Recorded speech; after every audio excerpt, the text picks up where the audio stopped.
Assalamualaikum warahmatullahi wabarakatuh. Saya Sylvia Gifty dengan NIM 28921500036, Prodi Manajemen kelas sore B di Universitas Pancasakti Bekasi.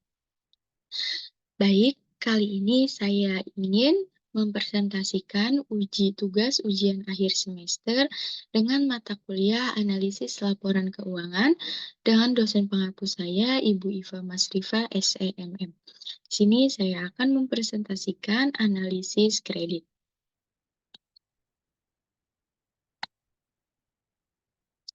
Pengertian analisis kredit. Penilaian atau analisis kredit adalah semacam studi kelayakan feasibility study atas perusahaan pemohonan kredit. Penilaian kredit adalah suatu kegiatan pemeriksaan, penelitian, dan analisis terhadap kelengkapan, keabsahan, dan kelayakan berkas atau surat atau data pemohonan kredit calon debitur sehingga dikeluarkannya suatu keputusan apakah kredit tersebut diterima atau ditolak.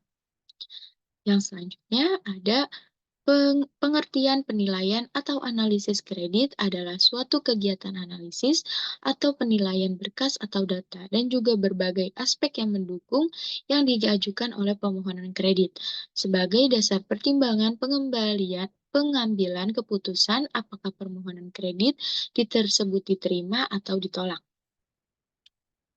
Yang selanjutnya ada tujuan dan manfaat analisis kredit.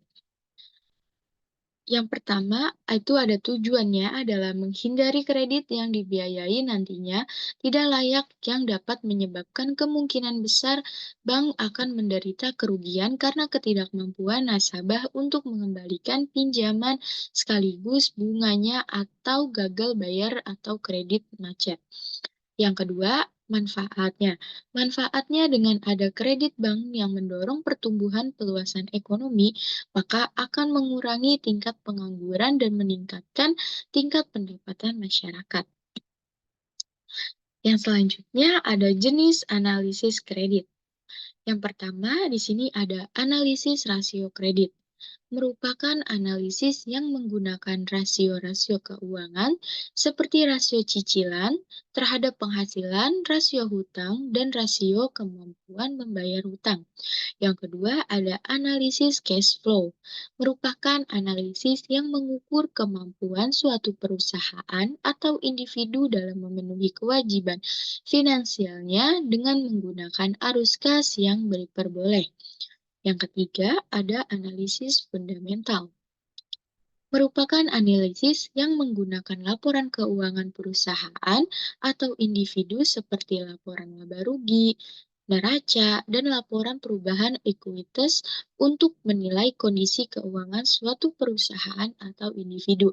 Yang keempat, ada kapasitas merupakan analisis yang mengukur kemampuan suatu perusahaan atau individu dalam memenuhi kewajiban finansialnya dengan menggunakan kapasitas produksi perusahaan atau mendapat individu. Dan yang terakhir ada analisis karakter, merupakan analisis yang mengukur kemampuan suatu perusahaan atau individu dalam memenuhi kewajiban finansialnya dengan menggunakan faktor-faktor seperti integritas, kejujuran, dan juga kepercayaan. Analisis kredit merupakan sebuah pengecekan kredit dengan menggunakan rasio keuangan dan pendekatan tertentu dalam menentukan kebutuhan kredit calon debitur. Begitu menurut Lukmana Dendi Wijaya. Untuk slide selanjutnya di sini ada aspek-aspek analisis kredit. Yang pertama, aspek hukum yuridis. Dalam aspek ini tujuannya adalah untuk menilai keaslian dan keabsahan dokumen-dokumen yang diajukan oleh pemohon kredit. Yang kedua ada aspek pemasaran atau marketing. Dalam aspek ini dinilai besar kecilnya permintaan terhadap produk yang dihasilkan dan strategi pemasaran yang dilakukan oleh perusahaan, sehingga akan diketahui prospek untuk usaha tersebut sekarang dan di masa yang akan datang. Yang ketiga, ada aspek keuangan. Aspek ini terhadap perusahaan pemohon kredit sangat menentukan jumlah dari kebutuhan usaha dan juga terpenting untuk menilai kemampuan berkembangnya usaha pada masa mendatang. Yang keempat, ada aspek manajemen. Penilaian aspek ini digunakan untuk menilai struktur organisasi perusahaan, sumber daya manusia yang dimiliki, serta latar belakang pendidikan dan pengalaman sumber daya manusia. Yang selanjutnya ada aspek teknis. Untuk mengamati perusahaan dari segi fisik serta lingkungannya, agar perusahaan tersebut sehat dan produknya mampu bersaing di pasaran dengan masih memperoleh keuntungan yang memadai. Yang terakhir ada aspek sosial ekonomi. Penilaian aspek ini digunakan untuk menganalisis dampak yang ditimbulkan akibat adanya proyek atau usaha pemohonan kredit terhadap perekonomian masyarakat dan sosial secara umum. Prinsip analisis kredit. Dalam melakukan analisis kredit, ada beberapa prinsip yang harus diperhatikan oleh analisis kredit. Prinsip-prinsip ini bertujuan untuk memastikan analisis kredit dilakukan secara objektif, akurat, dan juga komprehensif. Untuk slide, untuk slide selanjutnya ada the 5C Principles Analysis Credit. Yang pertama ada karakter. Karakter adalah analisis yang digunakan untuk menilai sifat dan watak pemohon atau calon debitur apakah memiliki watak yang bersifat bertanggung jawab terhadap kredit yang diambilnya.